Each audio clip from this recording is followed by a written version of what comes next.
Caríssimos irmãos e irmãs, nós estamos celebrando a missa votiva em honra a São José, mas eu gostaria de dar continuidade à nossa reflexão de ontem, a respeito dos mártires, cuja memória ontem estávamos celebrando.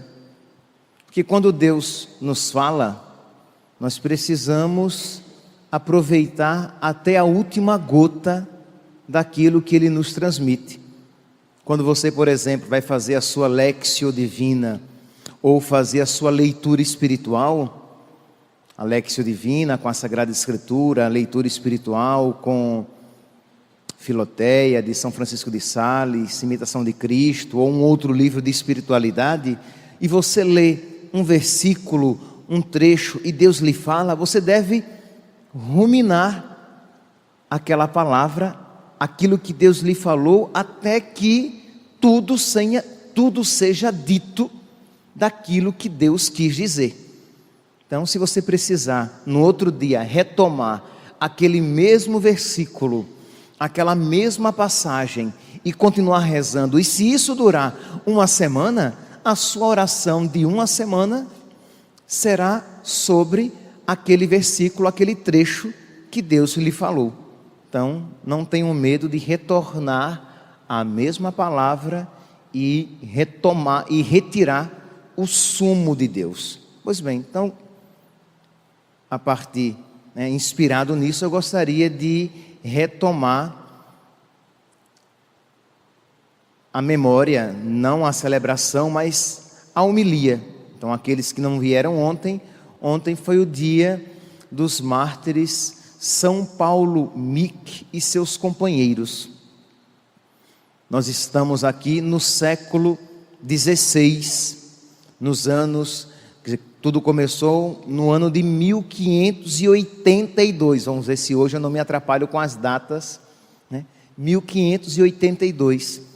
Nesse período, o Japão, ele estava dividido em 66 províncias independentes, de modo que, dependendo daquele rei, daquele administrador, o cristianismo, diga-se aqui o catolicismo, porque nós não tínhamos ali no Japão uma outra denominação, tinha mais ou menos liberdade. Então, São Francisco Xavier, em 11 anos, ele batizou quase 2 milhões de pagãos. Vocês podem imaginar que apostolado fecundíssimo. Então, batizou tudo isso, e em 40 anos nós tínhamos milhares e milhares de cristãos lá no Japão. Estamos aqui agora no ano de 1582, quando um homem sobe ao poder e consegue desbancar todos os outros principados, e ele se torna o imperador do Japão. Só que a sua postura com relação aos cristãos era diferente.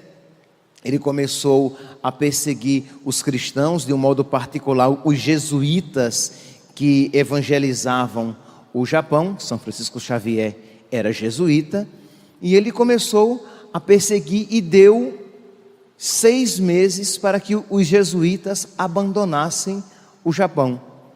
E os jesuítas não abandonaram, continuaram ali às escondidas, pregando o evangelho, sabendo que não era uma atitude aos olhos dos homens, uma atitude muito sábia, porque eles iriam em pouco tempo pagar com a própria vida.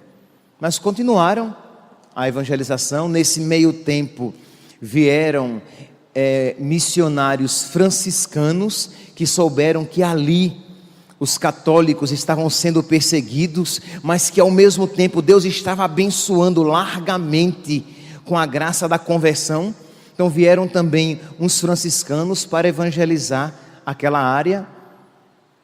5 anos depois, o imperador, ele manda destruir 23 casas religiosas e 140 igrejas. A perseguição recrudesceu, se tornou mais sangrenta em 1857. Em 1587, eu sempre troco as datas, em 1500, século XVI, em 1587, então a perseguição recrudesceu e as casas religiosas foram destruídas e as igrejas postas abaixo, e cristãos sendo mortos. Nesse meio tempo, por quê? Porque as pessoas diziam ao imperador que aquela missão era interesse do governo espanhol de tomar o Japão para si.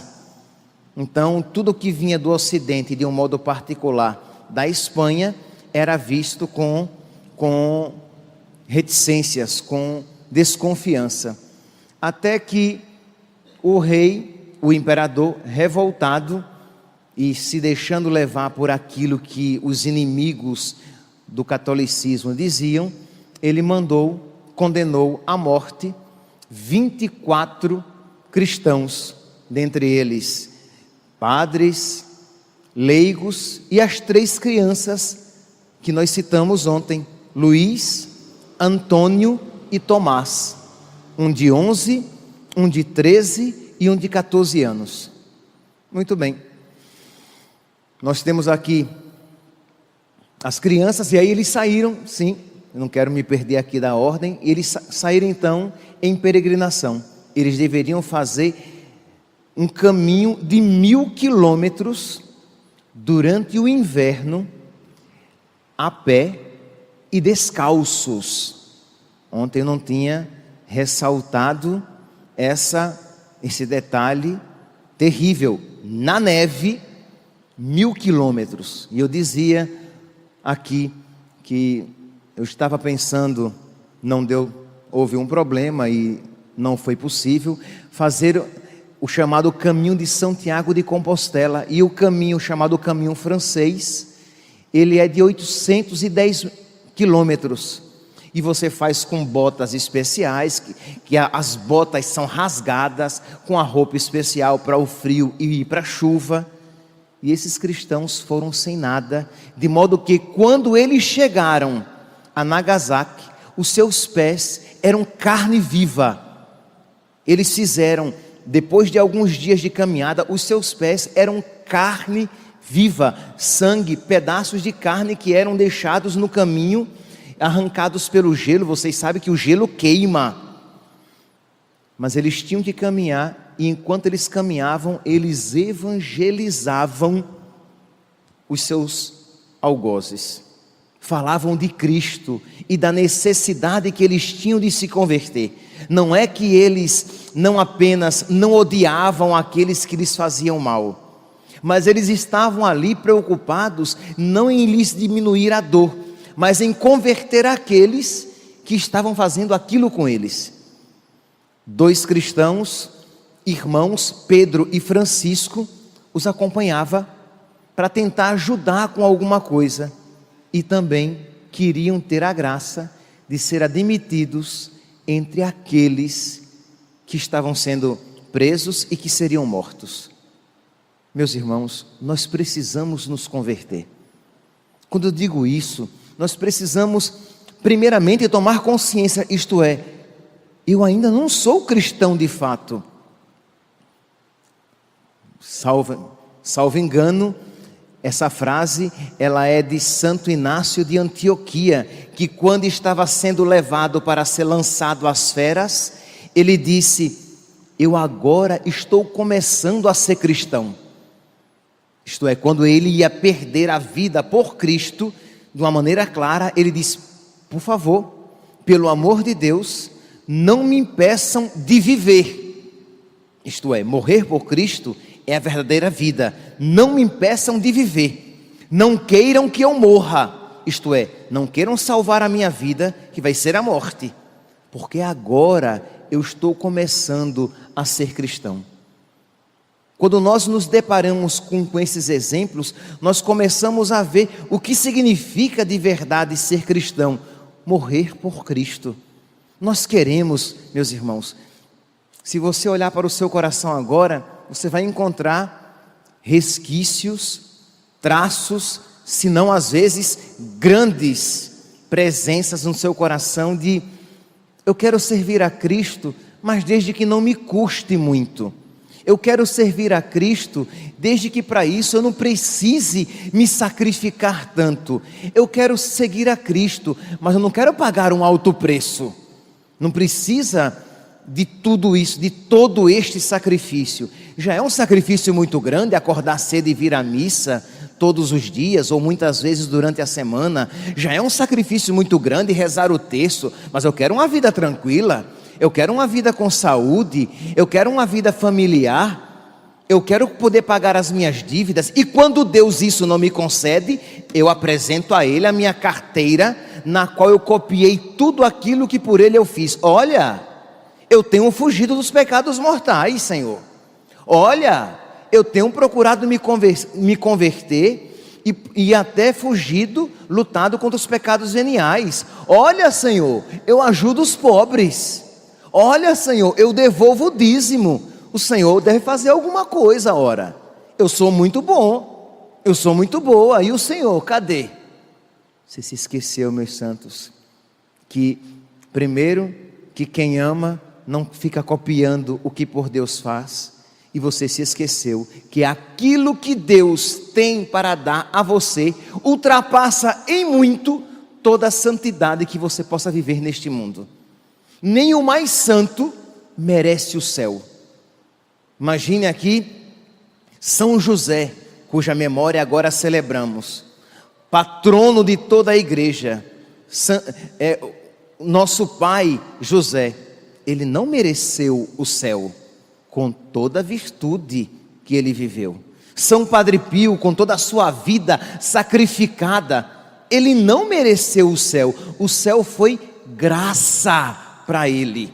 Eu sempre gosto de dar um exemplo. Imagine uma bela casa no alto da montanha, toda abastecida, com funcionários que serão pagos não por você, com carros na garagem, uma casa dos seus sonhos maravilhosa.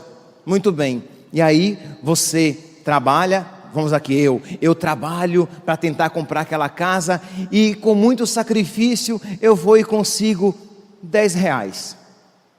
Padre Pio, Padre Pio, Nossa Senhora, ele trabalhou, ele se sacrificou e ele conseguiu R$10.000. Eu consegui R$10.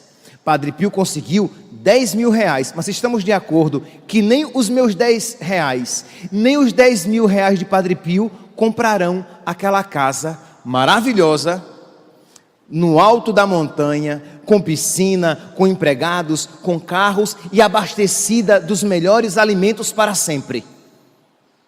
Padre Pio ganhou muito mais do que eu, que ele ganhou 10 mil. Eu ganhei só R$10, 10 real. Mas nem os meus 10 real, nem os R$10.000 comprarão aquela casa que ultrapassa em muito aquilo que nós temos para oferecer. Mas nem os meus 10 real, nem os R$10.000 comprarão aquela casa que ultrapassa em muito aquilo que nós temos para oferecer. No fim das contas, a casa que Deus nos dará, a casa do meu Pai tem muitas moradas, será sempre uma graça que excederá. Então, meus santos, nós nos esquecemos disso, de quão preciosa é a promessa de Deus, de quão precioso é o que Deus tem para nós, da maravilha de ser filho de Deus e participante da natureza divina, da graça de amar a Deus e por Ele ser amado plenamente, de tê-lo todo em nós e sermos nele totalmente. Nós nos esquecemos disso e achamos que nós merecemos alguma coisa. E aí nos esquecemos que a vida cristã não busca nem de longe, primeiramente, satisfações neste mundo, mas amar a Deus. E sofrer por Deus é a maior honra.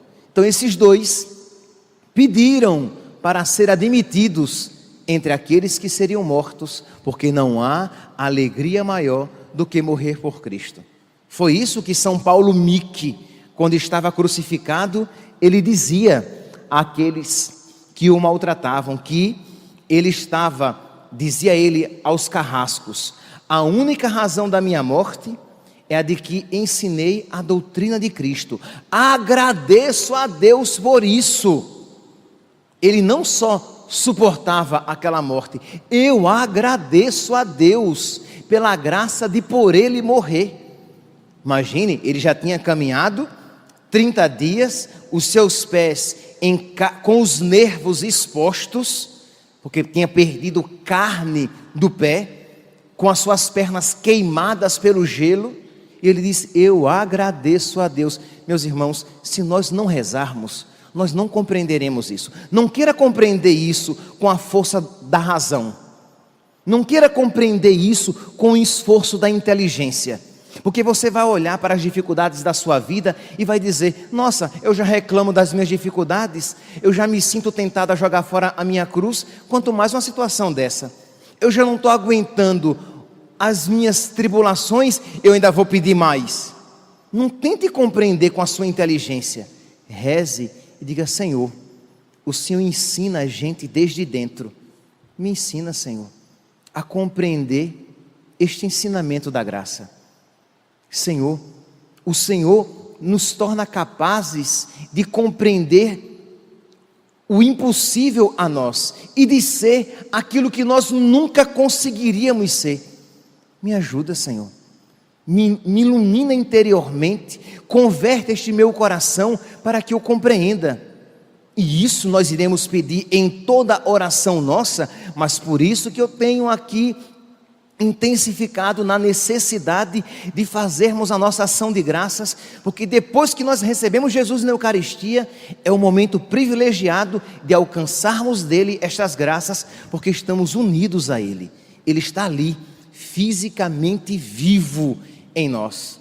Então, meu Deus, eu tenho até preguiça de rezar, mas me ajuda, Senhor, a transformar este preguiçoso, a transformar esta infiel, a transformar este que na menor dificuldade já começa a fraquejar e a lamentar.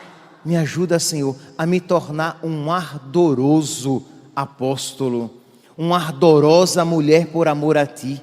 Me ajuda, Senhor, a não apenas suportar as cruzes da minha vida, mas acolhê-las e acolhê-las com alegria, por saber que é um caminho seguro de encontro contigo, porque é um caminho seguro de configuração a Ti na cruz. Faz, Senhor, com que eu nunca me esqueça que os sofrimentos da vida presente nem devem ser comparados com a glória futura. Me ajuda, Senhor, a compreender, não com a inteligência, mas com a fé, de que se o grão de trigo cai na terra e morre, ele produz muito fruto, para ele e para os seus. Foi isso que aconteceu com esses cristãos. Com essa vida sacrificada, eles conseguiram ganhar milhões de pessoas para Cristo, convertendo milhões de pessoas para Cristo. Por quê? Porque Deus abençoa com a fecundidade a fidelidade dos seus. Pois bem, estava ali São Paulo Mick agradecendo. Ele que entrou no jesuíta, quer dizer, foi educado pelos jesuítas desde os 11 anos. Ele entrou num tipo de seminário menor. Com 22 ele queria ser padre, mas não tinha idade, mas já recebeu o encargo de pregador. Procurei, que eu queria dar uma deixa para o diácono, né, para ver se ele tinha sido ordenado diácono, já que ele era pregador. Não sei, mas ele era pregador, ele tinha recebido o encargo de pregar. Então ele pregava o evangelho e pregava a todos. E foi cidadão japonês, filho de militares japoneses. E ele então ali recebeu, até tanto que quando nós nos referimos aos mártires japoneses, é São Paulo Mick, que não é padre, e seus companheiros, padres, leigos, catequistas e crianças, como Luís, Antônio e Tomás. Luís, o menino de 11 anos, o imperador ficou constrangido quando soube que um menino de 11 anos seria morto, e aí não queria, porque não pegava bem, mas o menino chorava, pedindo a graça de morrer por Cristo. Nós temos os relatos oculares. Ele chorou, porque ele queria, eu sou cristão, eu quero morrer por Cristo, eu não renuncio à minha fé, eu não adoro. É como que ele recrudesceu e colocou o dedo na ferida para que ninguém tivesse dúvida que esse menino seria problema. Isto é, se eu ficar vivo, eu vou continuar ensinando Cristo. Se eu ficar vivo, eu não vou adorar os deuses pagãos, eu sou cristão. E aí disseram, então morra também. Antônio, outro que queria morrer por Cristo. Os pais eram cristãos, mas os pais não tinham sido incluídos no número daqueles que iriam morrer. E os pais diziam, meu filho, seja cristão no coração, mas você está muito novo para morrer, não faça isso, não nos abandone. E Antônio, de 13 anos, disse, meus pais, é muito triste ouvir isso de vocês, é muito triste ouvir isso de vocês, como é que vocês estão pedindo para que eu não morra? E Tomás estava juntamente com o pai para ser crucificado, Tomás de 14 anos. Então vocês podem ver a estatura espiritual destes cristãos, e aí você olha para você e tem até vergonha. Você olha para você e diz, como é que eu posso amar tão pouco a Deus? Deus é digno de mais amor, Deus é digno de mais fidelidade. Como é que eu abandono o meu Deus por pequenas dificuldades? Como é que eu fraquejo? Por quê? Porque eu não rezo, porque eu não busco a Deus, porque dos dois ou Deus é injusto, porque pede a você o que ultrapassa as suas forças, ou você não tem aproveitado as graças que Ele tem oferecido. E nós acreditamos, meus santos, que a segunda opção é a que se aplica. Nós não temos aproveitado as graças de que Deus tem nos oferecido. Tinha o outro, João de Goto, rapaz também novo, que queria ser padre, mas que não podia porque ele era muito novo ainda, tinha 19 anos, então ele era catequista, e era ele que ensinava aos seus catequizandos o que rezar e a como se comportar se fossem presos por causa da fé. E ele pregava, bem vedes, Pai e Senhor, que não há no mundo coisa mais amável que não se deva sacrificar pela salvação eterna. 19 anos, na flor da juventude, como se diz, com o mundo à sua frente, ele diz, não tem coisa melhor que não deva ser sacrificada pela sua salvação eterna. Amava de tal maneira a sua alma e Deus, que estava disposto a sacrificar qualquer coisa para não perder Deus e a sua alma. Precisamos nos converter, meus santos, porque somos cristãos católicos de carteirinha, mas um coração tão diferente do coração de nosso Senhor. Nós não amamos a nossa salvação eterna mais do que a nossa vida aqui. Quantos católicos, por causa da sua vida aqui, abandonam a vida eterna? Quantos, para salvaguardar e tornar a sua vida aqui neste mundo mais suportável, porque acham os mandamentos de Deus muito exigentes, viram as costas para a sua salvação eterna? Precisamos nos converter, e esta graça vem do céu, mas com os joelhos dobrados, suplicando a Deus que Ele nos ensine esta fé, que a nossa inteligência é incapaz de compreendê-la por si só.